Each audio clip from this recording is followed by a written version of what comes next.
Welcome, everybody.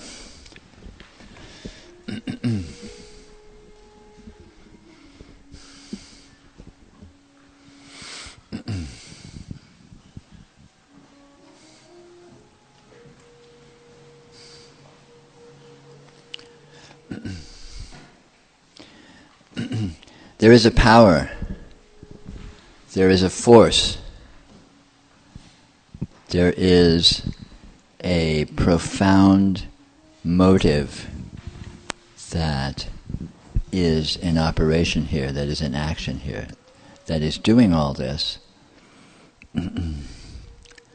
There are many names for this throughout history and in different traditions. The will of God, the flow of prana, the Big Bang.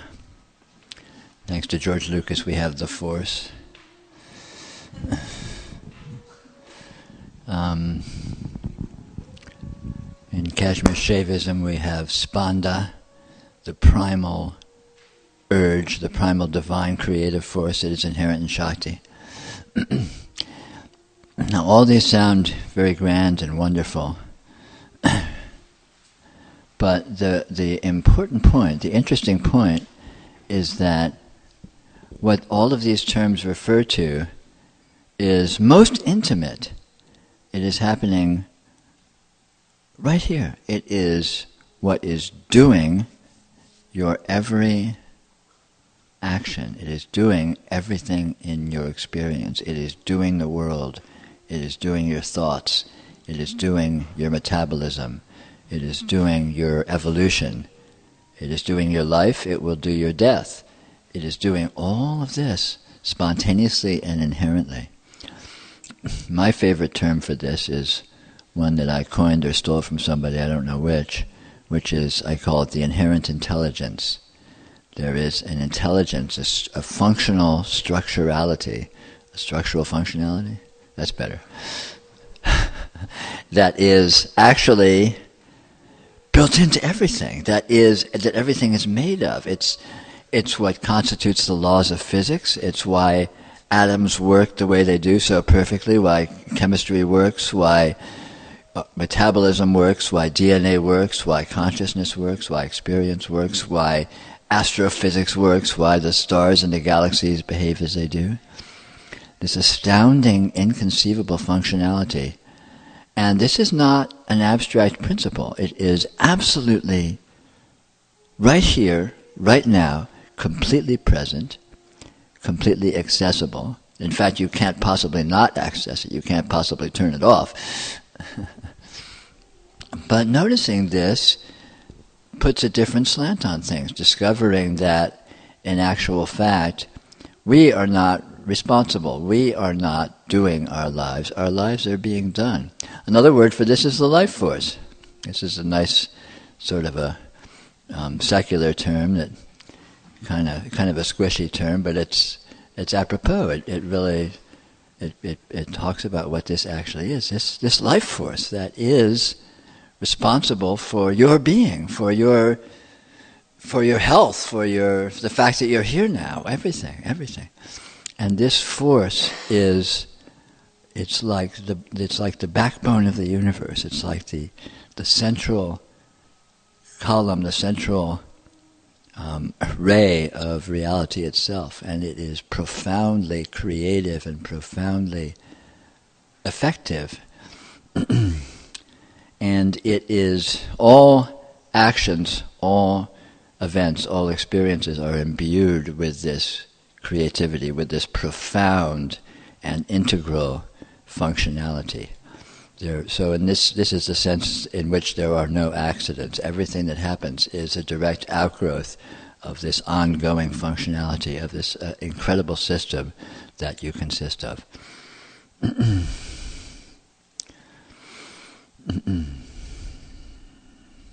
In terms of spirituality, discovering and noticing and tuning into this force is of the essence. Discovering that there is this primal intelligence, this primal meaningfulness, this primal purity that is behind everything, and not behind everything in some abstract sense or some grandiose metaphysical sense, but behind everything right here. Right here.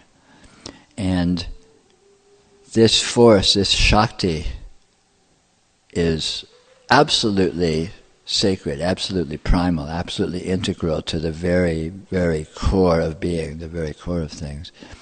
And when we notice this, we notice that our life is profoundly meaningful, profoundly integral to the very fabric of reality.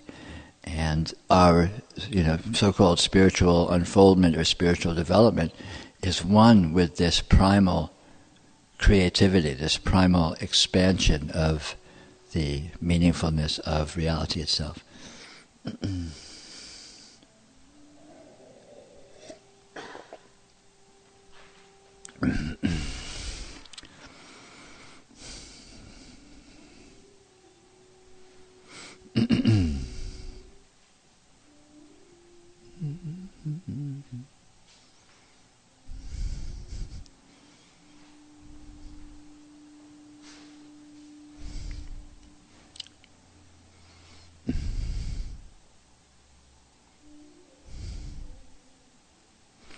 When we notice the objective pole of our experience, notice the objects and the way experience shows up, this amazing radiant presence that shows up, the energy, the light that shows up as our dreams, as our thoughts, as our experience of the so-called objective world, this amazing presence that spontaneously appears. All of this presence is a direct revelation of this primal force, of this primal radiance that is doing all things and is behind all things, and is actually embedded in and embodied by all things. So we have immediate access to this, we have immediate experience of this in this very presence, in this very experience that you are experiencing right now. This is the primal force, this is the divine force, the divine purity, manifesting itself as your experience.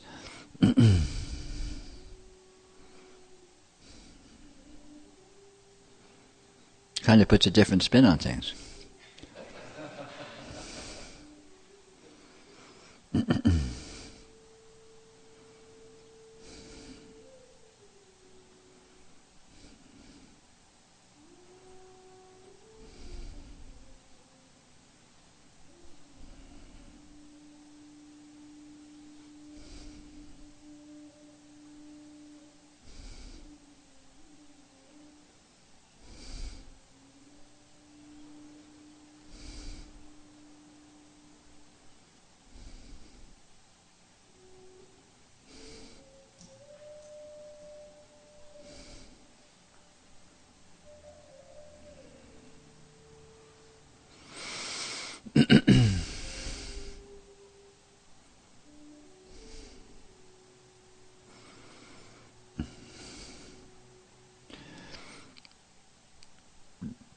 Well, why don't we open the floor to discussion? Do you have an axe, John? You can open the floor. It'll open on its own, okay. If you haven't been here before, we have a microphone we pass around, not because we need it, obviously, with this little group, but that way there are people listening online and they'll be able to hear what you have to say.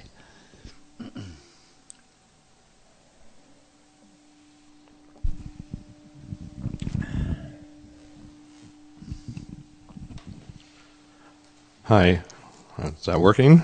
Guess it is.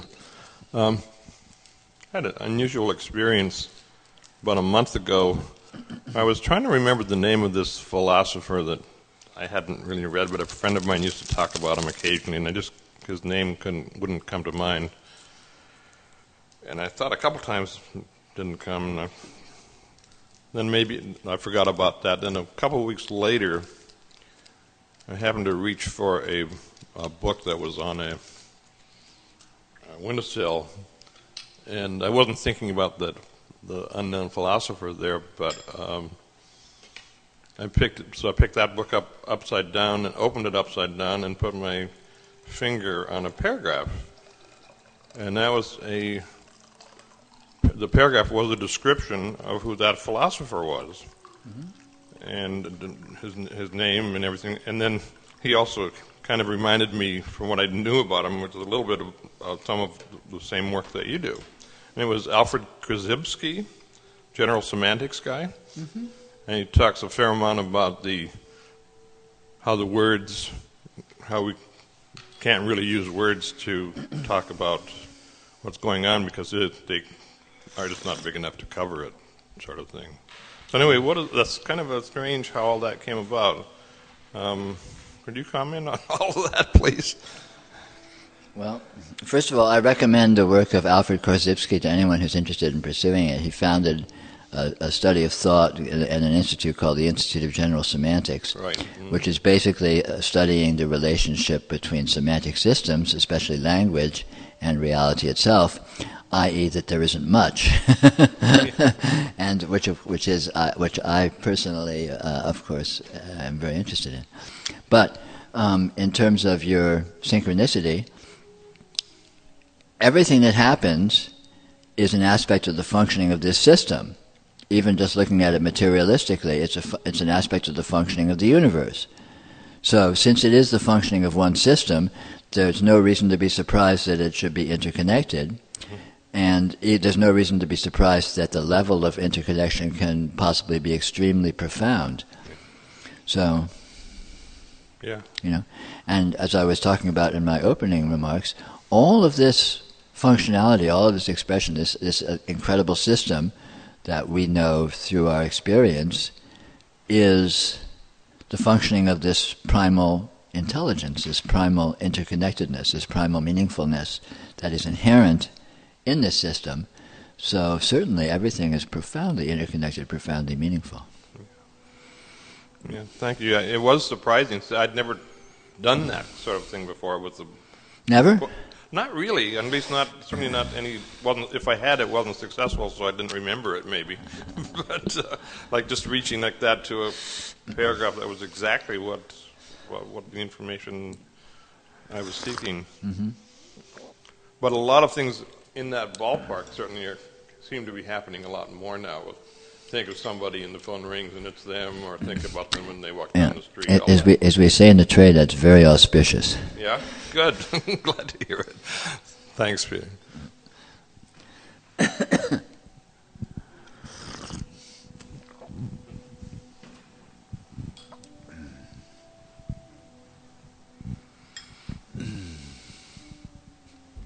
Lights are beautiful. I love these lights.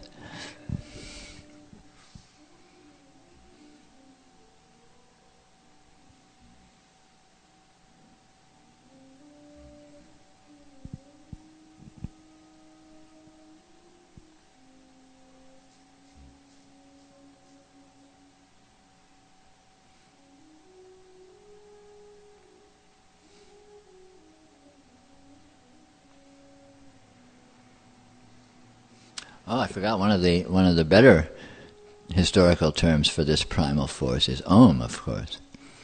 Om, the primal vibration, or in the Bible where it says, "In the beginning was the Word." This again is an indication of this primal force, this primal impetus that informs all things.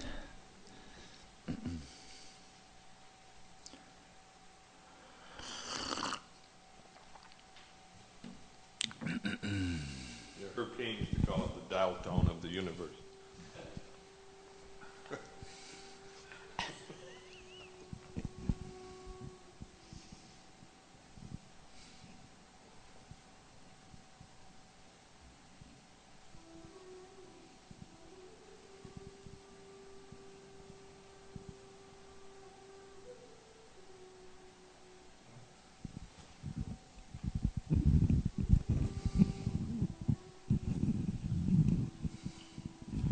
A question from the internet, from Pam. Can't there be a distinction between the type of language that enslaves or conceptualizes, such as general semantic talks about, and more poetic language? Certainly, the The way I personally divide that is to observe that there's basically two ways that language can be used. It can be used definitively and it can be used referentially. Using language definitively is using language with the assumption that the words you're using and the terms you're using define what you're referring to. So in that system, if I say, this is a chair, then I'm expecting there's a real object there which corresponds to my definition of the word chair. Using language that way can be very entrapping. Using language referentially means I'm using this symbol, this arbitrary symbol chair, to refer to this unknown reality, which is as it is, and may or may not have characteristics that at all correspond to my definition of the word chair.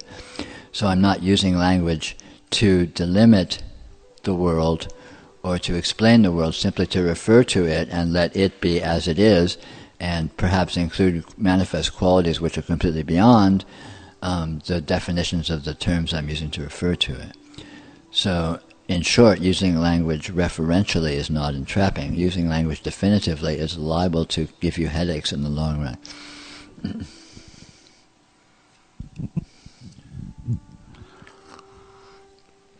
Another question from the internet. Today I had a revelation while noticing. It dawned on me that the fact that I am seeing, hearing, feeling, and immediately knowing what is in itself a proof of infinite intelligence experiencing my experience. All the incredible complex, and there it tails off. Yes. Most immediately, most certainly. The very fact of experience itself is the ultimate answer, the ultimate revelation. Everything, reality is nakedly revealed right here, right now, every instant.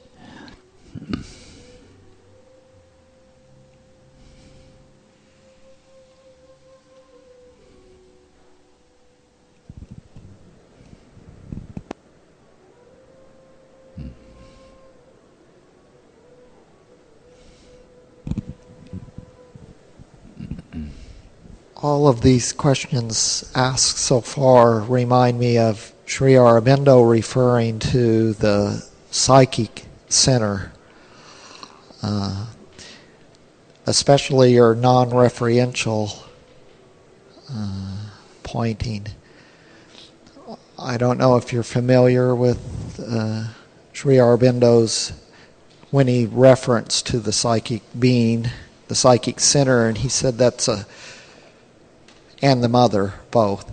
And they commented that that's a center that has to be grown also, and that in life it's growing as one of the aspects towards awakening. So I don't know if that exists in your framework of being able to continue commenting on the line of the questions that have gone so far since the beginning of some intuitive psychic sensibility and non-referential intelligence. I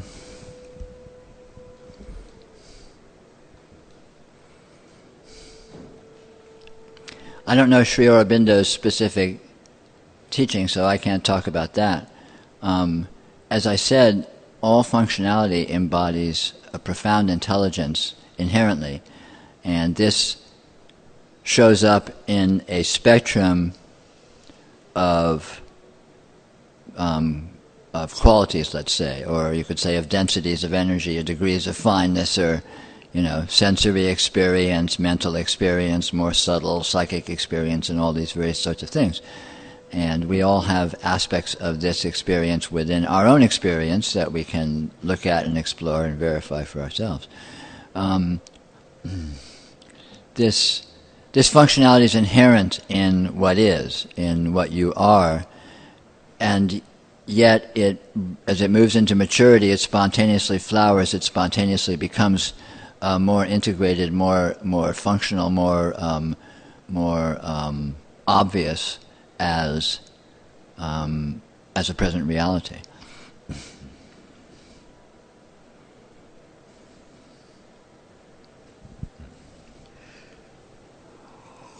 I would guess that growing the psychic center then would be prior to this maturing and an aspect of the maturing itself. Sure. Maybe so. But again, differentiating particular centers and all that I don't think is particularly important, because all of these, let's call them sub-organs of the system, are expressions of each other sort of fractally and holographically and non-linearly interconnectedness. So, in other words, nothing is separate, nothing exists separately, everything exists, coexists, let's say. So talking about, you can talk about the chakras, you can talk about these various aspects, but I don't think it's particularly meaningful to spend a lot of time being too specific with this kind of thinking, because ultimately it's all the functioning of one system. Ultimately it's all integral, it's all integrated, and this integrated system matures spontaneously, and then all sorts of various phenomena may show up in various different on levels, you might say, but it's all the functioning of one system. So there's no need to just be. So my recommendation is be with that unity, that primal purity, that primal radiance, and it spontaneously shows up where it needs to.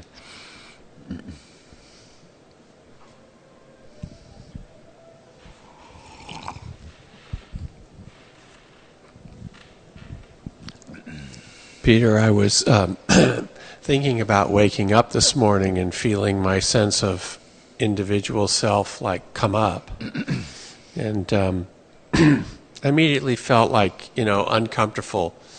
I couldn't put my finger on it, but I just thought, oh yeah, I'm alive in the world. Something could happen, and I thought, well, how best to deal with that, because it's a real energy presence. It's not and it doesn't seem to go away. I kept looking at that thinking, am I really just a person? I tried to kind of attack it in a certain way by questions or sort of like inquiry, but it just kept, growing, so to speak, and just was there very, very strong. It was like all question marks sort of bounced off of it, I kept thinking, am I really this? I couldn't be. But I'm wondering, is it better to do that? How do you deal with that? Just accept that as something that's come up, and it's like a little stomach ache you get? Yeah, don't fight with it. Just go elsewhere. Look elsewhere. That's what I thought. So you're feeling identified. You're feeling, you're feeling stuck in your persona or your karma or whatever. But there will always be some dimensions that you can find that are accessible within your experience that are somehow other, that are somehow outside of that are somehow non-referential with regard to that whole frame of reference. And rather than struggling with this sense of identification, just because struggling with it just energizes it. Yeah. Just you're throwing gasoline on the fire. To resistance is a way of empowering. You're saying by resisting it or struggling with it, you're telling it you matter. You matter enough for me to fight you. Whereas just going somewhere else, you're ignoring it. You're not telling it matters at all. You're saying, I don't give a shit about you. I'm going over here. And so by that very act, you're disempowering your investment rather than feeding it. And at the same time, whatever you may find over there will be something outside of your referential identity system.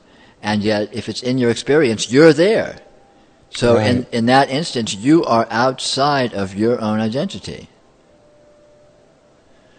And I think you'll find you can always find something.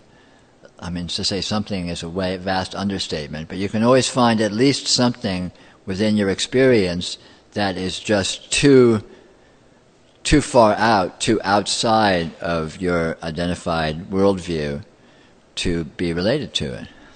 And yet the fact that it's in your experience means you're there. So that's immediate proof that you are outside of your own identification. Right. So I could actually attempt to feel what's happening in the next room, so to speak. Totally. But you don't need to think of it spatially or physically. Just Right. another dimension. Just sidestep that Yeah. personal dimension and go to another Yeah. one. Yeah. I mean, just find some quality of energy that's actually present in your experience that you don't have a clue about. And the very fact of your cluelessness is evidence that it's outside of your belief system, outside of your worldview, outside of your identification. But nevertheless, it's as real to you as your identified self. Well, if it's in your experience, it's obviously actual, and more to the point, you are there, or you wouldn't be experiencing it. Right. So you could go to a dimension that's like non-human dimension or something. Sure, but you can't say anything. You can't say if it's human or non-human or whatever. It's just some weird quality of experience. But the important fact is it's completely Other. gibberish with relation to anything that has to do with you personally. And yet, it's there and you're there. Right. So right away, you may be in your identification and in your ego system, but you're simultaneously outside of it. So how trapped can you be? How stuck can you be if you aren't actually inside of it? Right. Yeah, the inside of the ecosystem is so automatic. It's something like it's so like has a little life of its own. Yeah. I mean, it morphs too. Of course. As you wake up more, it gets it can morph around. But I like the idea of just going elsewhere. Yeah, these worldviews, these identification structures have an internal resonance that is self-supporting. So it internally justifies itself. Right. So, in other words, you go to one element of it and all the other elements are implied, and you go to the other ones and they're implied, and it's all very internally consistent. And, well, of course I'm me, and of course this is my life, and of course this is my world, and it's, it's the same as it always was, and it sucks, and so on and so forth. Right. But it's not the totality of your experience. It never is. And that fact means, well, what's up with everything that's not in that? What's that? Where is it? Who is it? And it's not, all that stuff is not addressable in terms of your narrative, in terms of your identification, in terms of your life as a human being. Right. Thank you.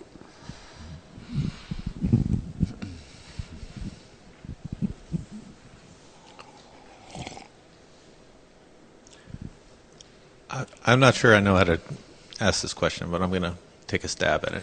I'm not sure I know how to answer it, so we're on even footing. So the way you talk about experience, I mean, all of your experience is you or it's all part of whatever the cosmic unfolding is. So, with this idea of looking at things that are outside your worldview,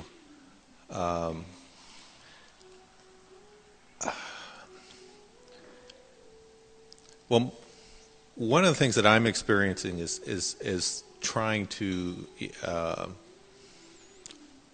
I've been kind of focusing on the dream state and looking at the way that I'm conscious in the dream state. And one of the things that's happening is that I'm starting to have those experiences during, the waking. And the way I try to kind of relate to them is just like the dream is in images that are similar to, waking perception. So the whole idea seems to be focusing on things outside of your frame of reference, as you say, is to become familiar with them, to become familiar with all of the other things that we don't necessarily tend to focus on in terms of our experience. Is identifying those things with their relationship to, our normal sense of reality or ourself, is that worthwhile doing, or is it? Well, not at all in the sense. Misleading? It's not at all in the sense of cataloging it or, somehow rationalizing it. On the contrary, the point is to discover the concrete presence of the irrational, the concrete presence of existence which is wholly inconceivable, wholly undescribable, wholly uncategorizable, which is immediately present in your experience. And so this is immediate experiential proof that your experience is irrational, is miraculous, is inconceivable, is, because it's easy to fall into a kind of a numbness of normalcy of, well, here I am, and I'm a human being, and of course, it's breakfast time, and, life goes on. Like everything, and everything is somehow cataloged and categorized and very boring and pretty hopeless, and you're just sort of going through the motions, with some maybe feeble attempts at semi-excellence, which are doomed to failure. Right? I mean, this is a sort of, maybe a pessimistic statement of the human perspective. But the very point is that our perspective is actually wholly non-human. And we may not notice that because we're so habituated to focusing on this human perspective with its internal consistence and its narrative and its description of, you know who you are, you know what you've been, you know your history, you know your situation, you know what you like, you know what you don't like, and it's all this internally consistent curriculum vitae that you could actually write out, maybe, right? But the point is that experience is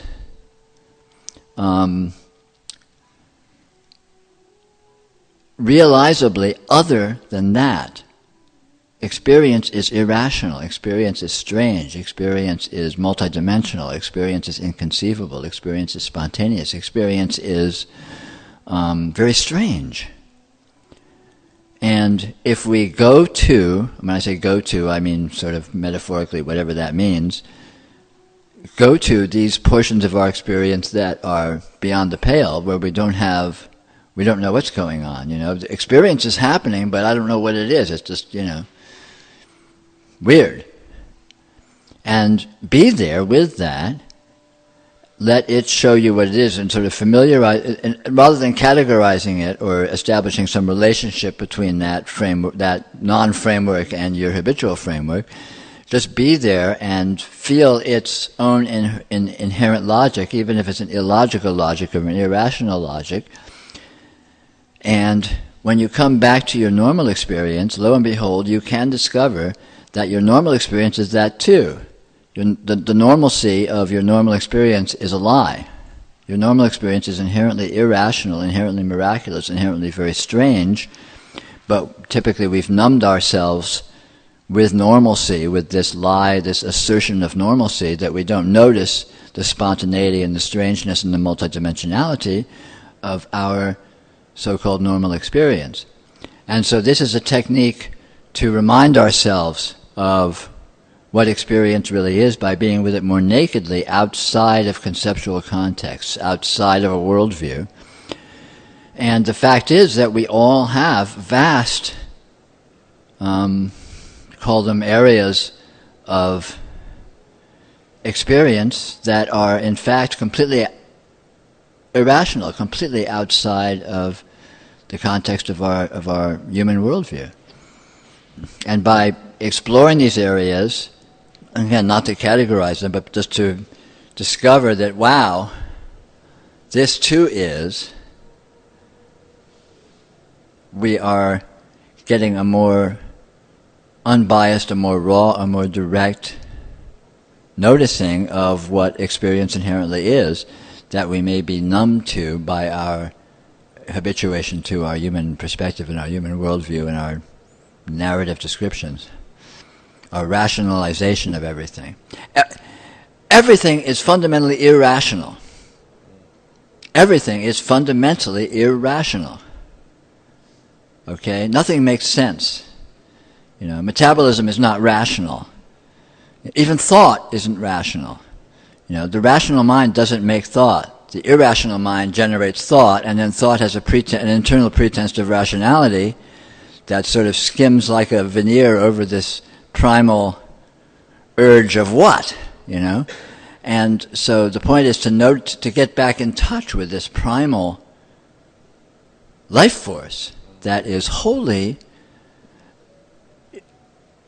strange, astounding, real, and it doesn't make sense, and you can't cross the T's and dot the I's, and it is what it is, and it's doing everything, and it's really just a matter of trying to get in touch with that, and notice how ubiquitous that is, and how it is actually behind everything whatsoever. So, which ultimately is the downfall of the human perspective. We don't even need to dismantle it. It gets dismantled from the inside by having its internal consistency revealed as a shallow pretense, a sham of spin doctoring. That was pretty good. Yeah. Thank you.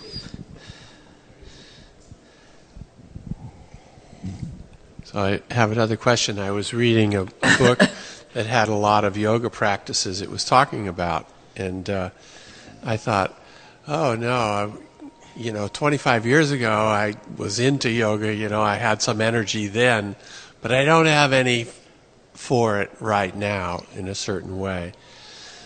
But then I thought, well, all these practices are probably just to bring you to a point of noticing. Yeah.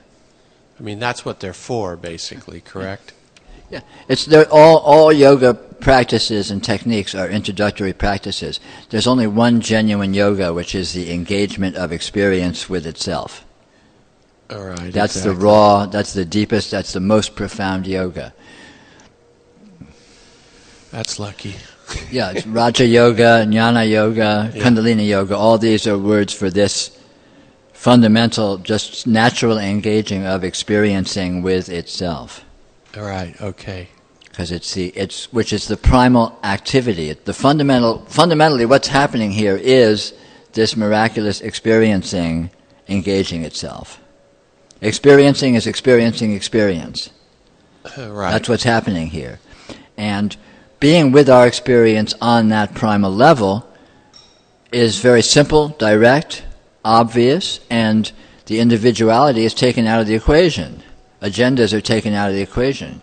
Cause and effect and goals and obstructions are taken out of the equation. It's just this fundamental, the Big Bang, the ongoing Big Bang, right here, right now, is the fact, and that is the yoga, being with that, which is what it is doing. It is being with that. Oh, you're and right, so when you are being with that, you are being it. You are dropped to your most primal level of being, right, which is the yoga. It's not just the yoga, but it's also the goal of yoga. In Dzogchen, they say you use the goal as the path. right. So the path isn't something that leads to the goal. The goal, which is this immediate primal being, becomes the path. Right. So being with this primal being is the path which leads to this primal being, without any leading, of course, or any distance to be traversed. Right. Since it's doing itself, you just have to see that in a certain way. And then you are participating in it. It is participating in you, and the you and the it are just spin doctorings of the same thing. So your individuality is removed as an issue. And it's just God being God. And this is what samadhi means. Being with the fact of God being God, which is what experience actually is on its most primal level.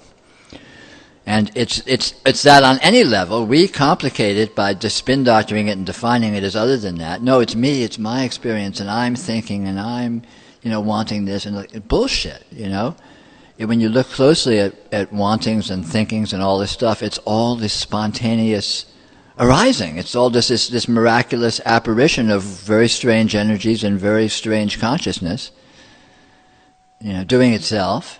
We're ghosts in the machines. We write ourselves into this whole transaction by argument. Right. And there's no evidence for it. There's just this one fact right here. Yeah, including this sense of a supposed separate self that pops up right away. Sure. I mean, that's just more elaboration of this fundamental phenomena.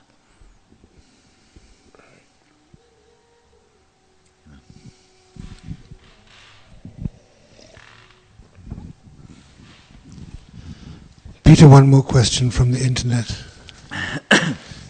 Can you elaborate on the difference between rational, irrational, and maybe referential?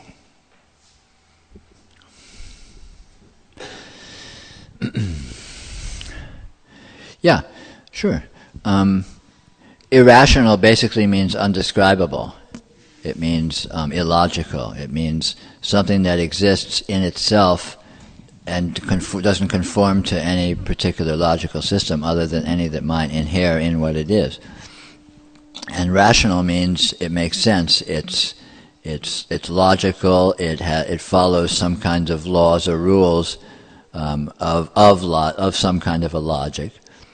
And the fundamental point is that consciousness imposes a rationality and explicability in its imagination on this spontaneously present phenomena of experience, of reality, which is itself wholly illogical, wholly irrational. This doesn't make any sense, and yet the imagination, the rational mind, is expert at coming up with descriptions and spin doctorings that all have some degree of internal consistency.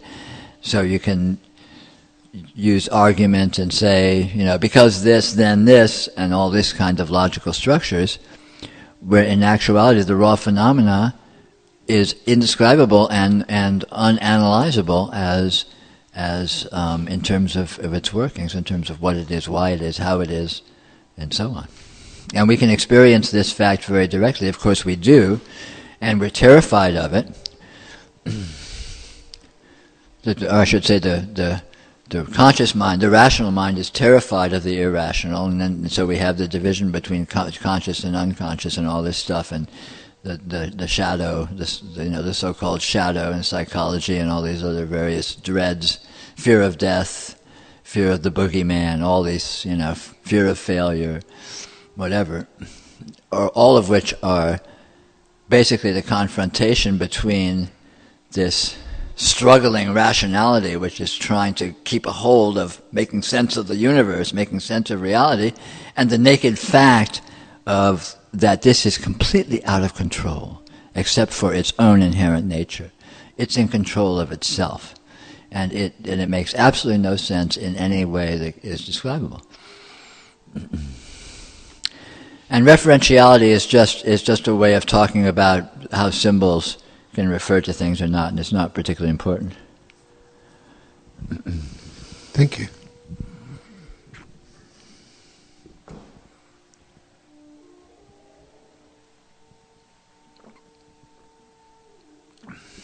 This is life. This is real. It's raw. It's completely out of control. It's completely undescribable.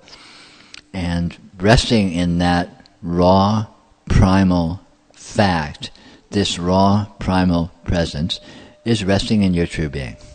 And it is empowering, it is liberating, it is healing, it is unifying, it is integral, and it is your own evolution.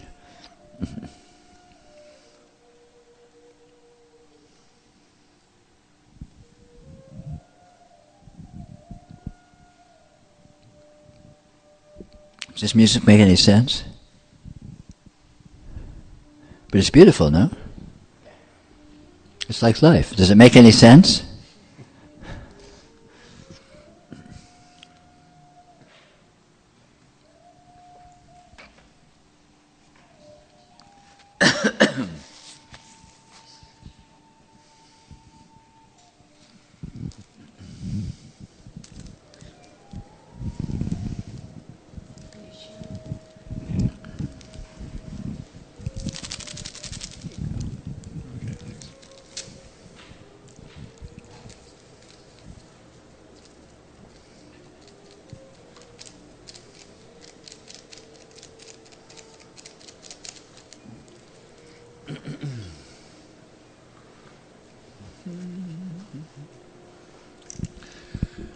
I approve of a man that needs to get his chai intake up to quota before he can rise to a questioning. Yeah, right. I was looking around my room the other day, and it looked like there was, in the atmosphere, there was almost this hint of consciousness in the atmosphere. Do you see consciousness in the atmosphere? Of course. If you're seeing anything, you're seeing consciousness, aren't you? Yeah, I guess so. How can you be seeing it? Yeah. I mean, experience occurs within consciousness. There's no consciousness over here and something being experienced over there. It's like a dream. When you're dreaming, it's not like the dreamer is over here somewhere and the dream's over there. The dream is here. It's in consciousness. You're in it. It is in you. It's a complete unity. And likewise, your experience here, as you look at me, you see me, you look at these lights, you see these lights. When you see these lights, they're in your consciousness, or you wouldn't see them. It's not like there's some magic finger of consciousness reaches out through your eyes and touches the lights, and all of a sudden you're seeing them. You're seeing them, so that experience is in your consciousness. You see me, I am in your consciousness. You hear this talking, it is in your consciousness. So you're experiencing nothing but consciousness as object, or object as consciousness. And we differentiate between consciousness and object on the theory that they're two things, but that's an absurdity because they never show up as two. Wherever there's consciousness, there's always object. Wherever there's object, there's always consciousness. So why have two different words for it? It's just this. This is consciousness, this is object. Okay. And so when gang members are tagging, their names and stuff like that in the mission district, is that like God just doing his things on the side of the wall? Yes.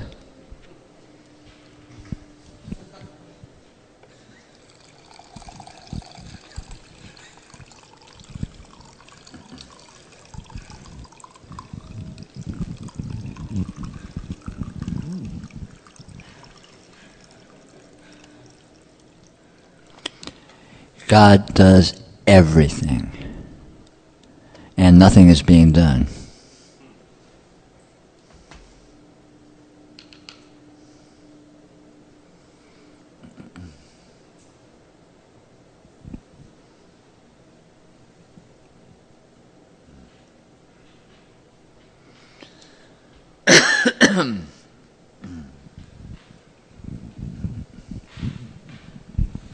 Peter, I have an inherent problem with the word God.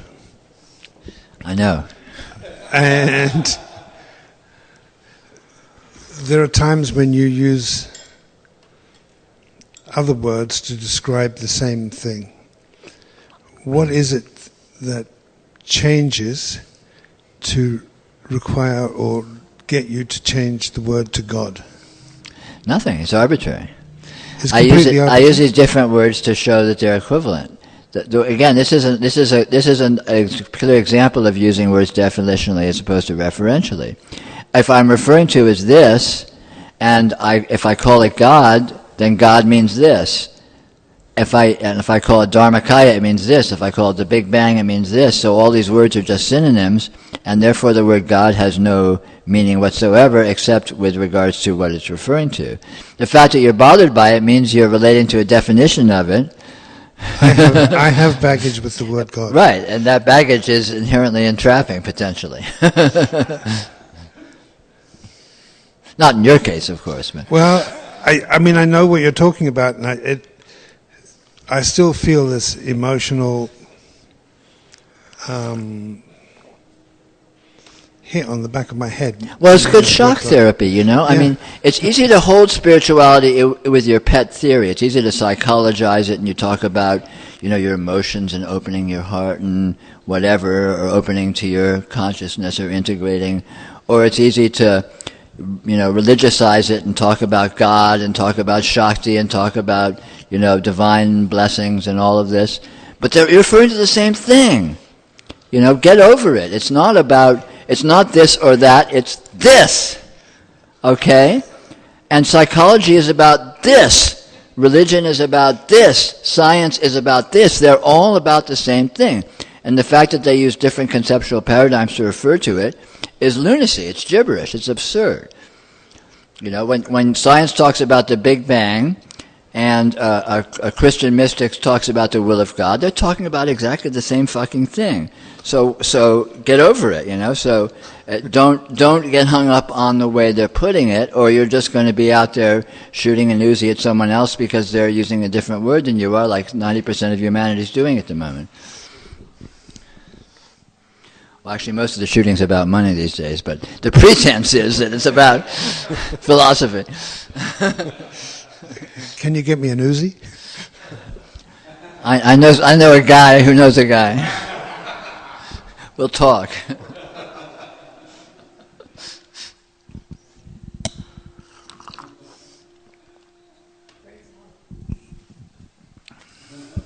Allah is merciful.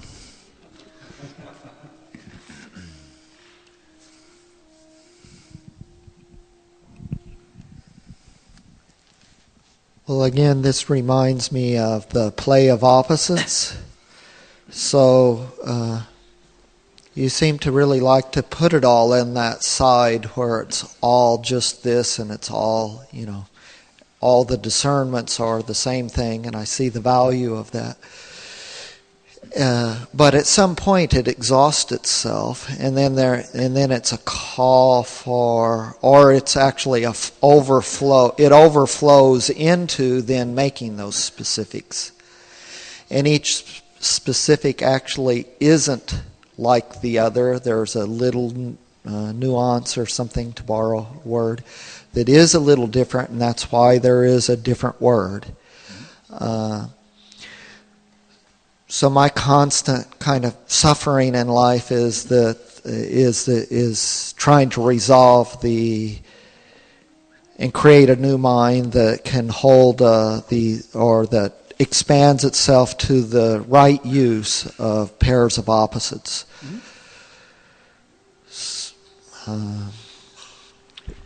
The trick is to notice the actual relationship between specifics and the field experientially. And you will discover that they in fact are not opposites, they are in fact one. The field, let's take for the sake of discussion your field of vision, but this applies to any field experientially you want to look at. The field is essentially one, right? Your field of vision is a presence of light in your consciousness, let's say, as a field. And yet that field is infinitely differentiated with infinite degree of specificity, and it's a pie you can slice in as many or as few pieces as you want. In other words, how many things are you looking at right now? Well, gosh, you toss out a number, it's arbitrary, right? You could say, well, I'm seeing one thing, a field of vision. I'm seeing, X number of people, I'm seeing X number of Christmas lights, I'm seeing X walls, I'm seeing pictures, I'm seeing lights, I'm seeing curtains, I'm seeing blah, blah, blah, blah. I mean, I could do a laundry list. You could sit here for weeks writing a list of everything in your field of vision in this room, right? So those are the specifics, but are the specifics actually separate from the field? Or are they just descriptions of aspects of the field whose very nature is infinite differentiation? In other words, the field is one, but it's also many by its very nature because of its inherent differentiation. And this differentiation is interesting too, because the more you go into it, the more differentiated it is. You zoom in, like you say, take someone's face, there's an object. But then you zoom in on the face, and, well, gosh, how many objects are there in the face? How many colors am I seeing? How many shapes am I seeing? I'm seeing cheeks, noses, lips, I'm seeing pores, I'm seeing... So you can look at a person's face and say it's one, it's a specific thing that's separate from the field, but I can further subdivide it and go into the face and find 100,000 other specifics. And I can go into any one of those specifics and find 100,000 other specifics. So we have a sort of a holographic situation where one and many are not actually opposites. The one is inherently many because the one is inherently differentiated. They're not separated, but they're opposites. How are they opposites? I wasn't saying they're both. How is my face the opposite of the room? Well, the whole and the specific parts are opposites, but that's what the whole is the whole and its specific parts. We're in agreement except that you were presuming that I was saying, since I brought up opposites, that they're not compatibly part of the whole. But since they're they're not actually parts of the whole because they don't exist as parts. Well, they are the whole. Yeah, they're not. They don't exist. The parts as separate. and the whole are opposite ways of viewing. Exactly. Right. They're just. But that's the whole. Yeah. But it's just they only exist in how you talk about it, not in what it is. And the reason I brought it up was because one will exhaust itself. One view will exhaust itself at some point, and then it's a call to cross the line and move into the other. So if it's the specifics, that'll exhaust itself to go into wanting to see the whole. If it's the whole, and we stay on that point for a long time, at some point it'll get close to the specifics, which will then. We like the flow of opposites. We like that. It's inherent in the way that it actually is, and it's set up that way to flow from one to the other. Eventually, meaning for a while you can really enjoy the specifics. But you're you want to return, right. And then for a while, just a sec.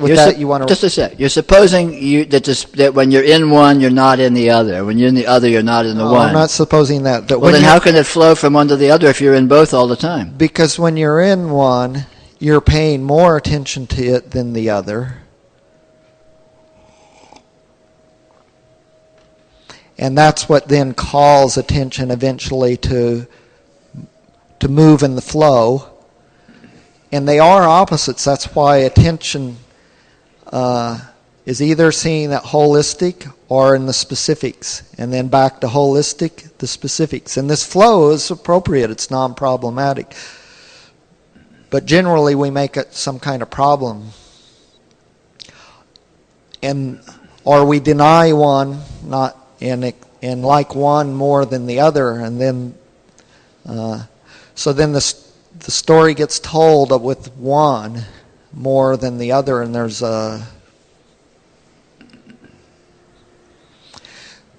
then it awakens a thirst.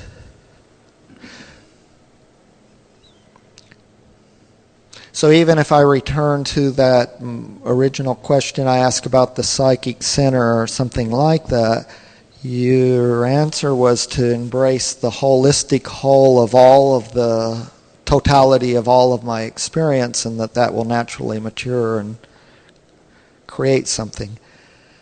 But at the same time,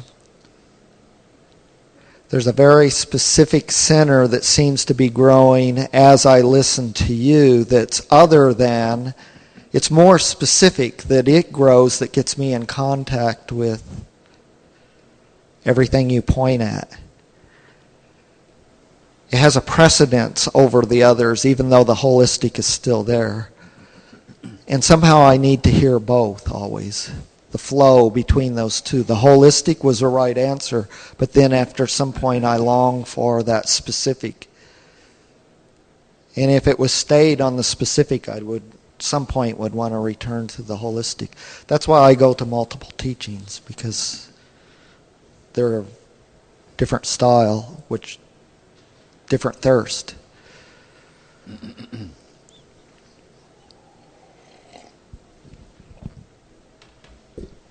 Sounds good.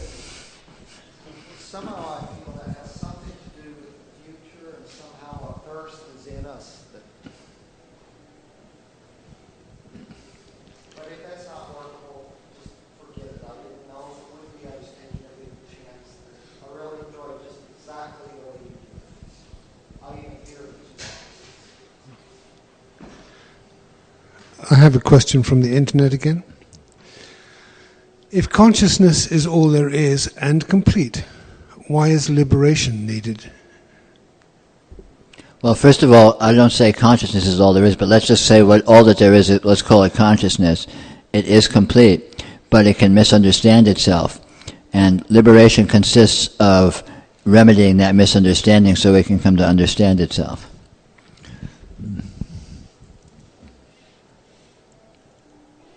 The spiritual problem is not what is. The spiritual problem is understanding what is. and the fundamental fact that what is can misunderstand itself. And this misunderstanding can lead to all sorts of erroneous suppositions of difficulty, of suffering, of limitation, of failure, of all these sorts of things, which in actuality don't exist as such. And so the solution to the problem is come to understand and come to see directly the way in which they don't exist as such, and then of course they're removed as problems, which is called liberation. Sweet.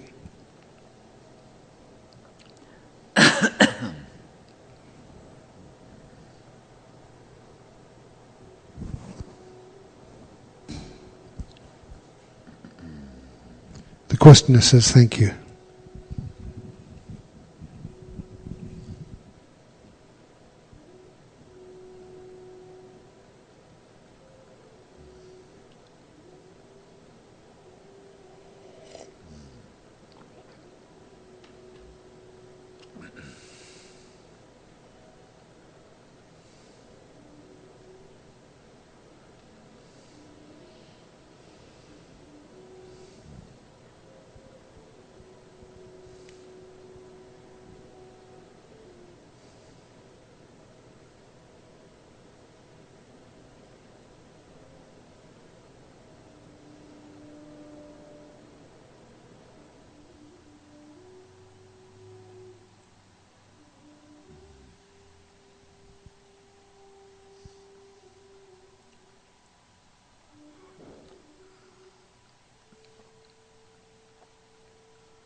So consciousness comes to see itself in the guise of an entity that views itself as a self, and comes to see that in viewing itself as a self is a dead end, or as a way back to the whole of consciousness. In other words, the viewing of itself as a self, like as a source of self, is that a distraction? No. Basically, consciousness seeing itself as anything other than itself is problematic. The solution is when it sees that what it is seeing itself as is actually just a version of itself, i.e. it is the source of that. So that is the solution, absolutely. So if consciousness thinks it's a separate self as you, then that might be seen as a problem. But when consciousness sees that this separate self is actually just an emanation of and a version of itself, of the undifferentiated consciousness, then the self is removed as an actual separate entity, and it just is a designation of an aspect of the way this is working. In other words,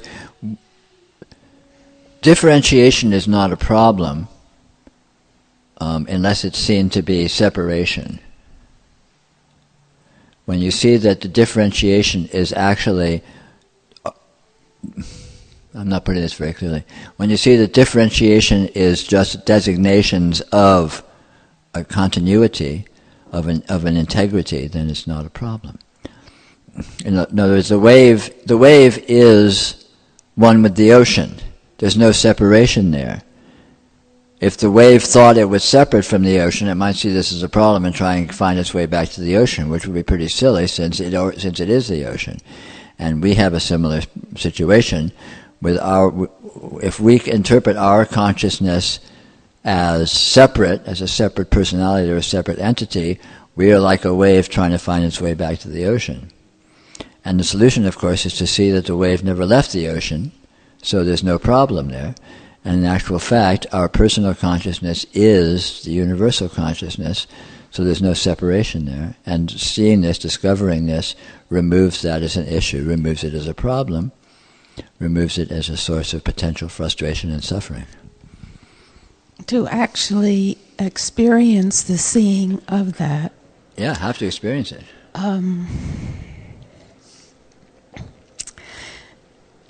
Is different than knowing that, knowing about that, or seeing oneself as that. Absolutely. So in getting back to the actual experience of knowing the self as the whole, the minute, it cannot happen with the mind. I mean, once the mind does it, then that's a separation. Is that? Well, it's not an actual separation, but it can argue that it can claim to be a separation through its own internal argument and its logic. Mm-hmm. So is it more an experience of awareness in general? I mean, of awareness itself? It's experiencing the integrity of being, of experience. And experience, again, as I said, is fundamentally irrational. We throw all these rationalizations at it of awareness and consciousness and objectification and sensory and all this sort of pseudo-logical differentiations and descriptions of imputed elements of this experiencing. But in actual fact, experience is a complete mystery. And it's complete unity. It's already integrated in itself. Your experience is one thing. And even if your conscious mind thinks of it in all these complex and elaborated and differentiated terms, that doesn't make it so.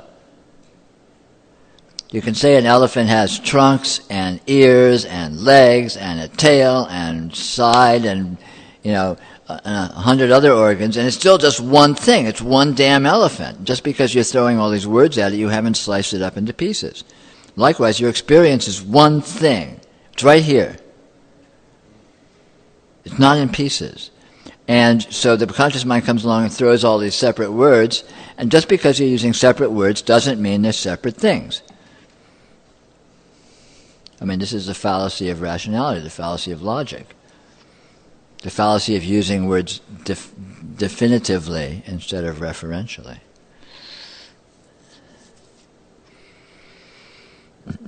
Experience is one thing, right here, right now. The fact. This is experience.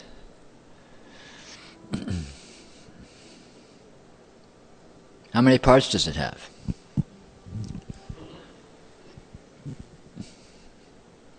It's a pie. It's like saying, how many slices can you slice this pie into?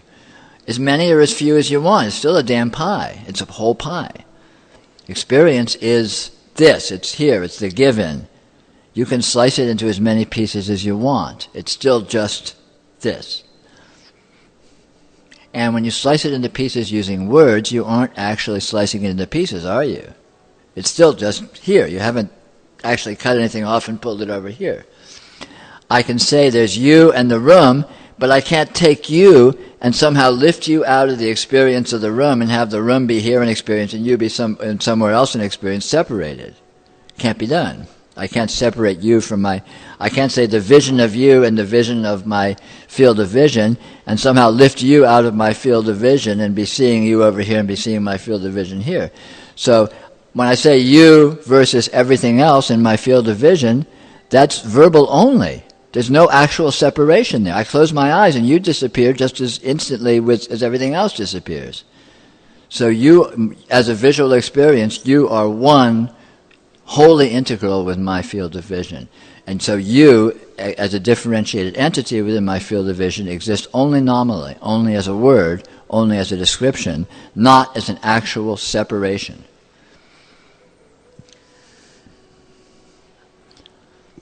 When I experience myself,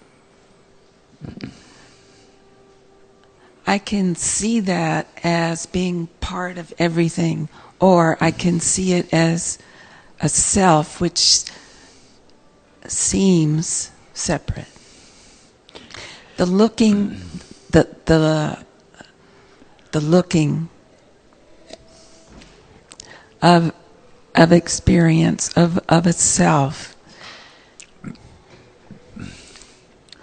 But when you say you can see it as a unity or see it as a separate self, when you say see it as, there's a subtle conceptual component in there. You're not talking experientially. You're talking.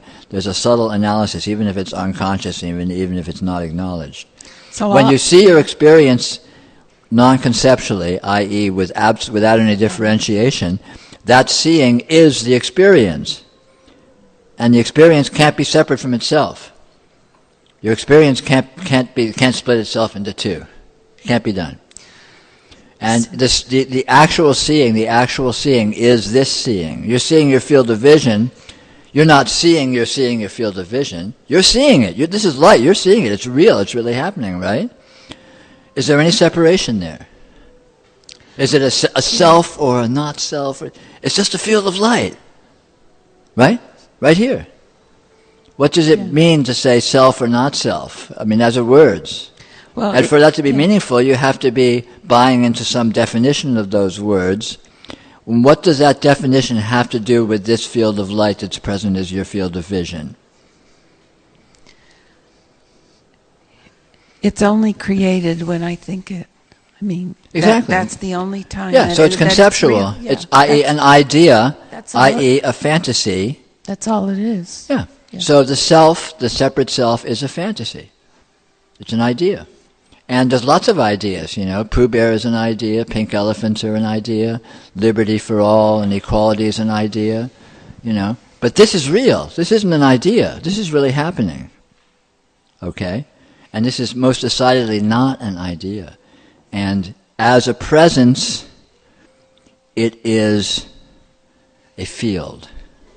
It is inherently not separate from itself. Your experience is like a bubble that is inherently integral. Look at it right now. Look at your real-time experience. Your sensation is here. Sight is here. Sound is here. Thought is here. Subtle mentation is here. Bang! It's not a thought. And then you can think about it, you can talk about it, and you can say, well, there's that light, and there's that light, and there's this, and there's that. And those ideas are present as ideas, but they exist in experience, and they don't actually slice anything up. They don't actually separate anything. Right? I can say that light, and it's still just because I've said two different statements doesn't mean I've created any separation. I haven't taken a knife and sliced reality in two or anything. Words don't have power like that. They only have power if you believe in them, and that's a lie to believe in them because they don't have any power. It's like lying back on the lawn in the summer and pointing to the sky and saying, "That's my star. You want that star? You can have that star. Well, that's your star." It's like it's not yours. They're both just there. And throwing these ideas out doesn't change that fact. This is just here. It's just here now.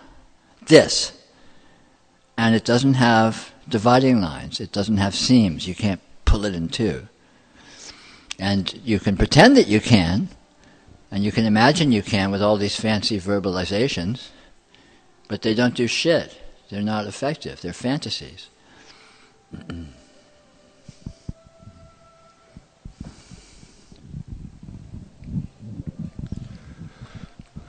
Okay, another question from the ether. It's a conceptual question. Mm-hmm. if there is no actual time to be found in our experience and no actual space to be found in this, then what is it? What is to prevent us from seeing this as a singularity? Nothing. You are and you can see this as a singularity.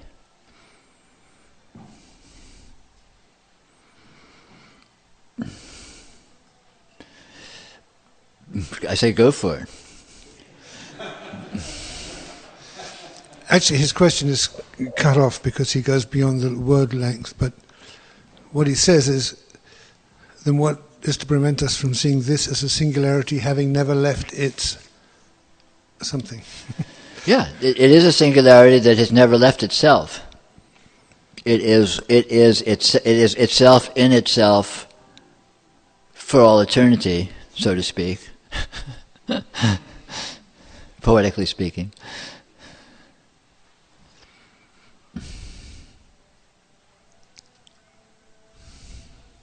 He goes on to say, he's saying lots of things. A big bang which never needed to bang to be what it is, i.e. this. Sure. I have heard Peter refer to it once as infinite phrase transitions within a point.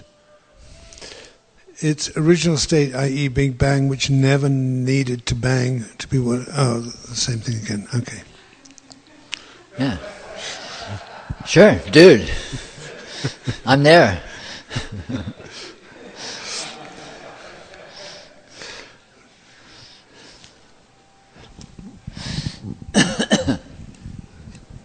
So I know there are different ways to look at this, but are you saying there's no individualized soul that is yet to be awakened to, and that Yes.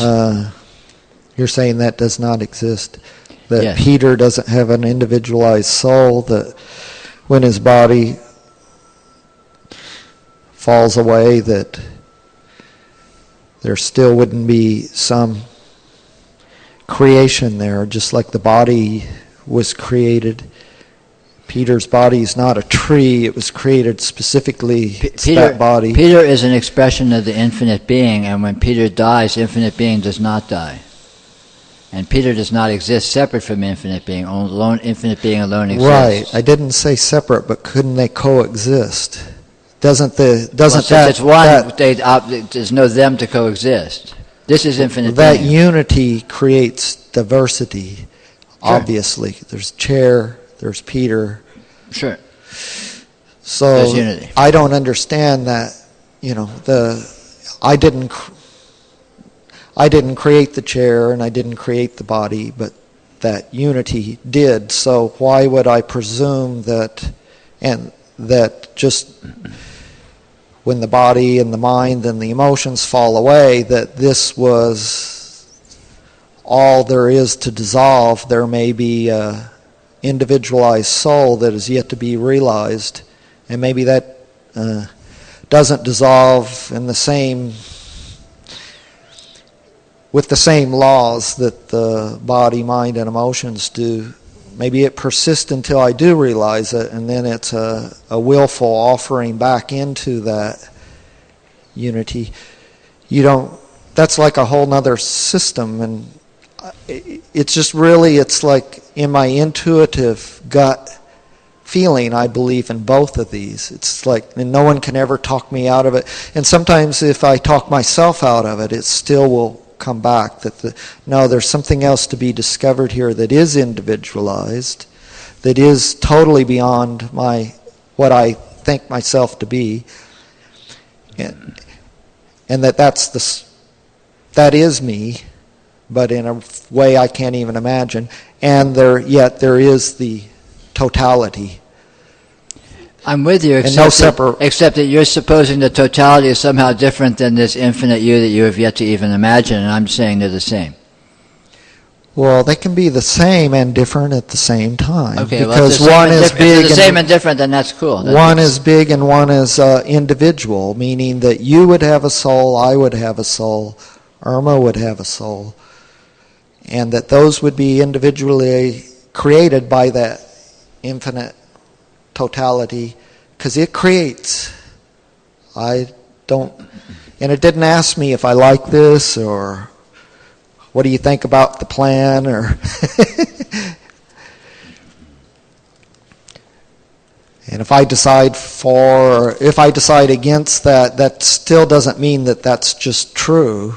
So I'm still always in a fundamental dilemma with needing to find this out. I can't, but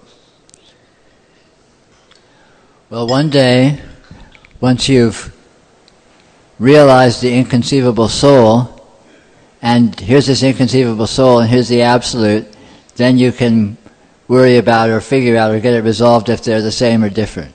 that sounds like the right sequence to me. How would I pre-decide prior to that? But you're saying that's an illusion?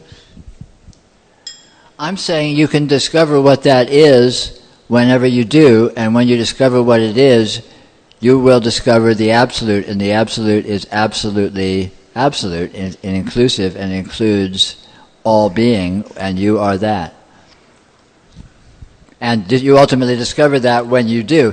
Until you do discover that, you can't know it, and you have all these various dilemmas and various ways of seeing it that you may look at, and you may hold one or the other or many of them in favor.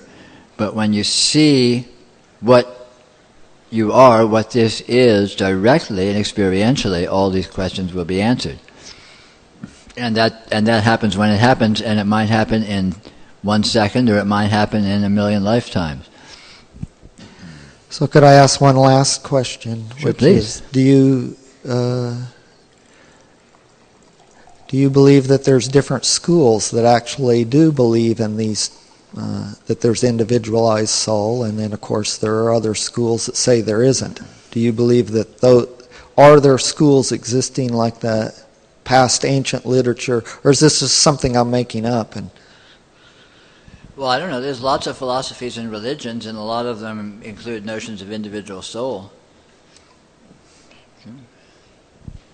Okay, thank you. And in some of them, the soul is eternally separate, and others, the soul ultimately rejoins some vast unity. And I mean, there's millions of different religions and philosophies, but they're all stories. Reality is what it is, and the fact that these various descriptions will diverge from that to one degree or another is no surprise. We have another question from the professor in Washington. It seems there can never be any final state because in the Atman there is no up or down, top or bottom for anything to settle into. Is this indeed so? Yes. So there's no correct preferred state that anything is supposed to be in? Absolutely. And another question from someone else. Is noticing the way this is infinite, i.e. never happened before, ultimately what convinces the mind that its ideas aren't accurate? It's certainly a profound aspect of that, yes. Yeah, the discovery of infinity it will have a big impact on your perspective and frame of view and how you're holding various things to be, for sure. Whether or not it's the ultimate stepping stone or not is down to your individual experience. Mm-mm. Thank you.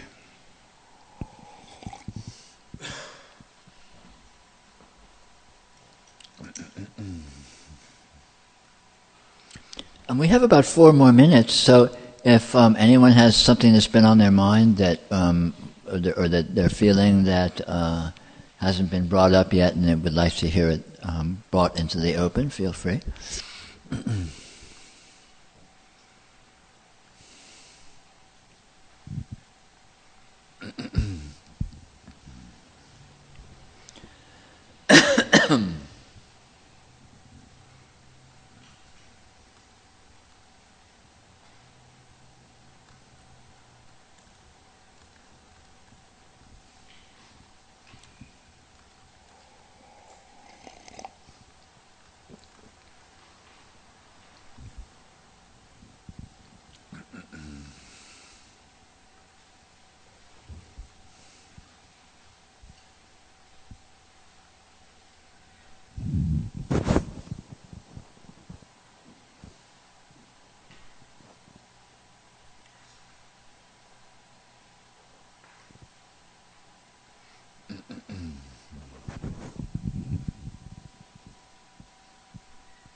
Do you ever find yourself, I don't know how to say this, in a state of prayer to something higher? Like, I don't mean, like words necessarily, but like in a state of seeing that something needs to be done, and kind of a calling down of forces and higher help. I used to.